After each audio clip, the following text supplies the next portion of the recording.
Chapter 18, Emptiness. Unfathomable Stations. Subhuti. This is wonderful, O Lord. How great, and with what unlimited and measureless qualities a bodhisattva is endowed. The Lord. So it is, Subhuti.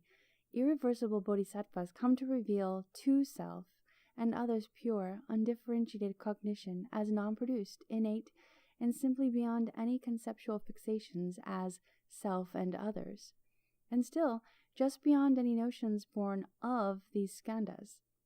Suchness comes to be realized as its truth of centerlessness, boundarylessness, beginning and thus endlessness, and to which Sarvaka disciples and Pratyeka Buddhas have yet no claim. Subhuti. Truly, beyond any convention or standard whatsoever, the Lord can and does expound how an irreversible bodhisattva represents and emanates these attributes, tokens, and signs. So now, might the Lord indicate these unfathomable positions of a bodhisattva as are connected through inconceivable perfect wisdom? The Lord. Well said, Subhuti, surely. Surely you bring up unfathomable positions as you want to hear discoursing on the subject as well. Unfathomable, Subhuti, is emptiness, which is a synonym of signlessness, wishlessness, unaffectedness.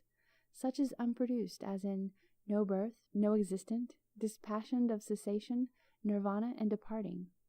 Subhuti. Is this a synonym only of these or of all dharmas? The Lord.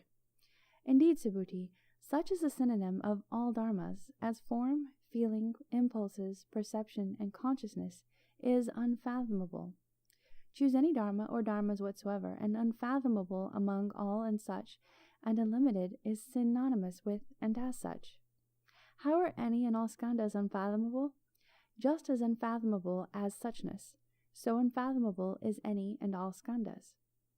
As unfathomable suchness is any and all skandhas, to include nothing throughout, even as no skandha, so completely unfathomable is form, feeling, perception, impulse, and consciousness.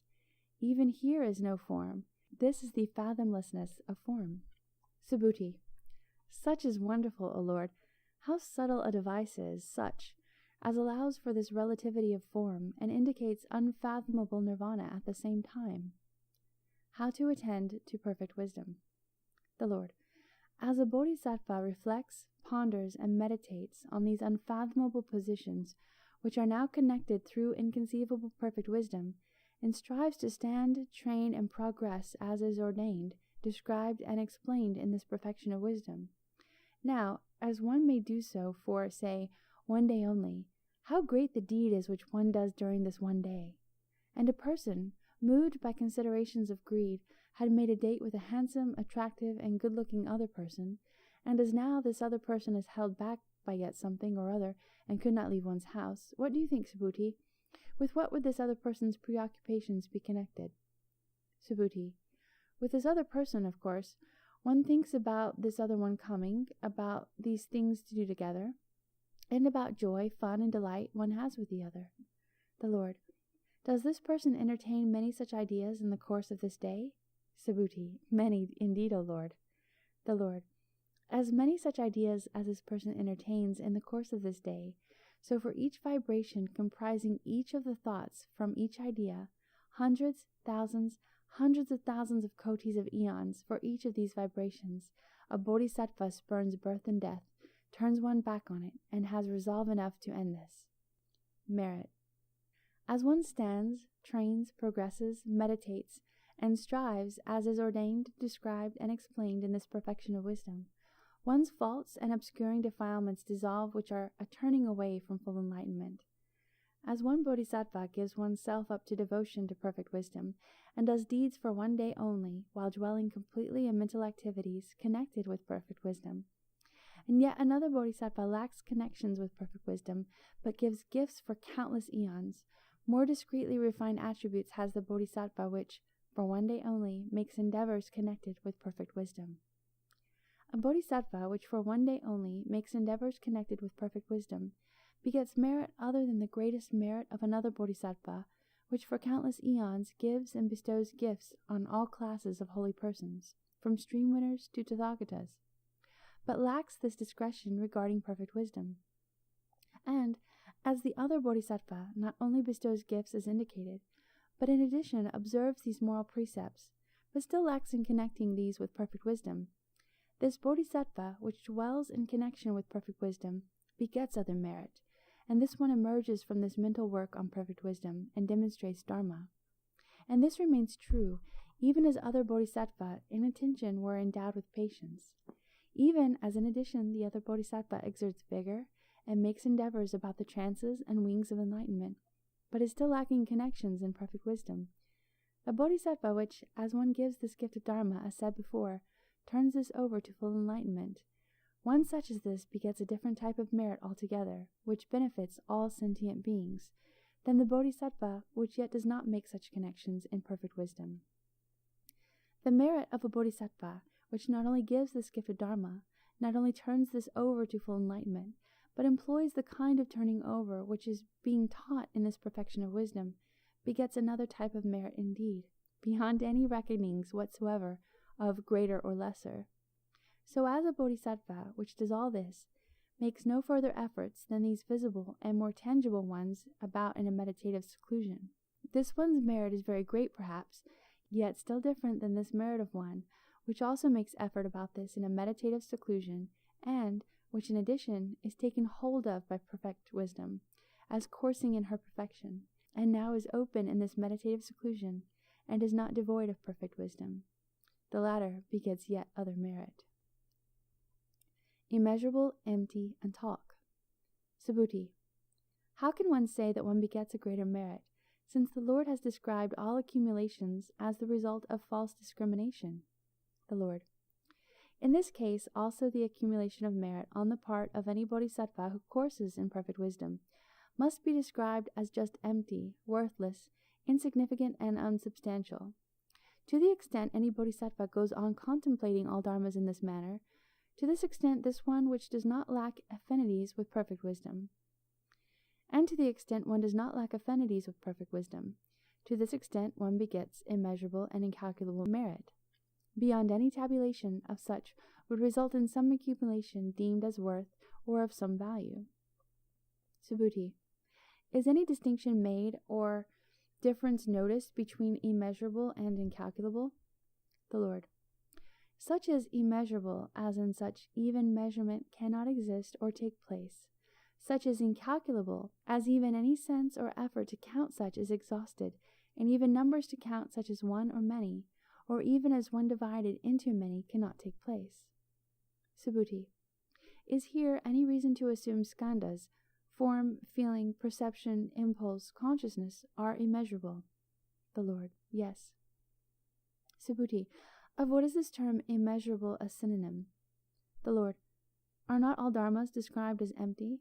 Subhuti. Yes, and simply so, as quite empty Tathagata describes all dharmas. The Lord. And being empty, such are also inexhaustible of emptiness.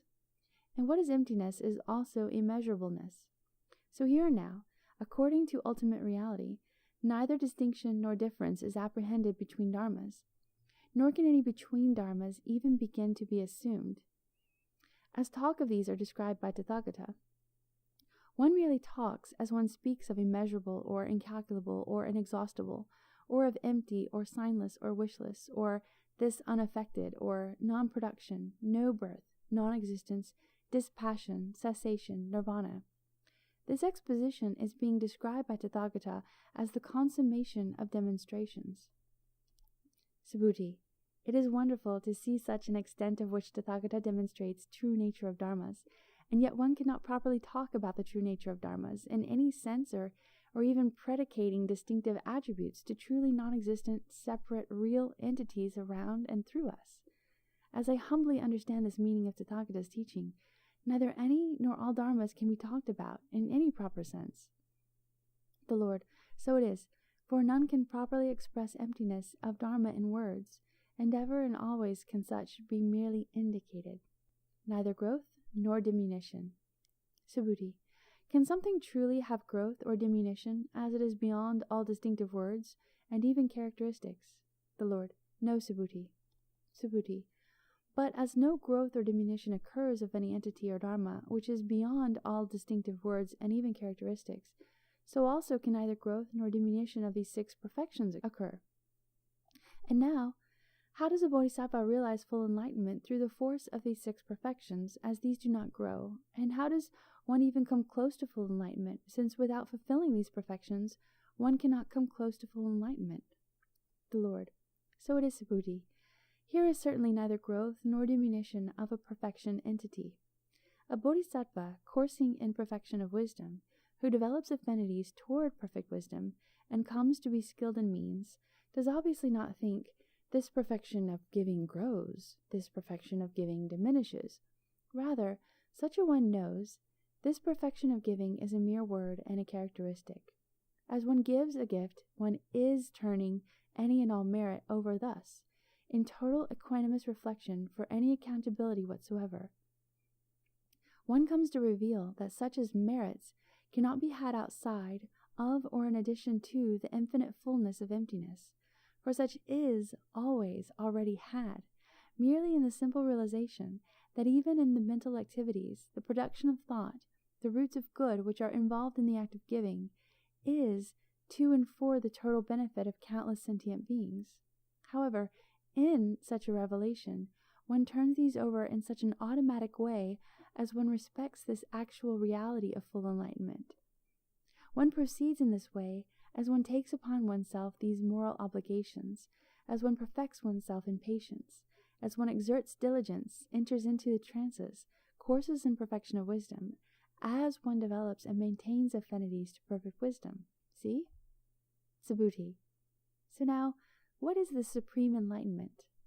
The Lord. It is suchness, Subhuti. However, suchness neither grows nor diminishes. A bodhisattva which repeatedly and often dwells in mental activities connected with suchness dwells near supreme enlightenment. And any as these such do not lose these mental activities. This is certain, as here can be neither growth nor diminution of any entity, or dharma as such is beyond any and all words and even characteristics, and here neither the perfections nor any dharmas can grow or diminish. So it is thus as dwelling in mental activities of this kind, a bodhisattva is one nearing perfect enlightenment.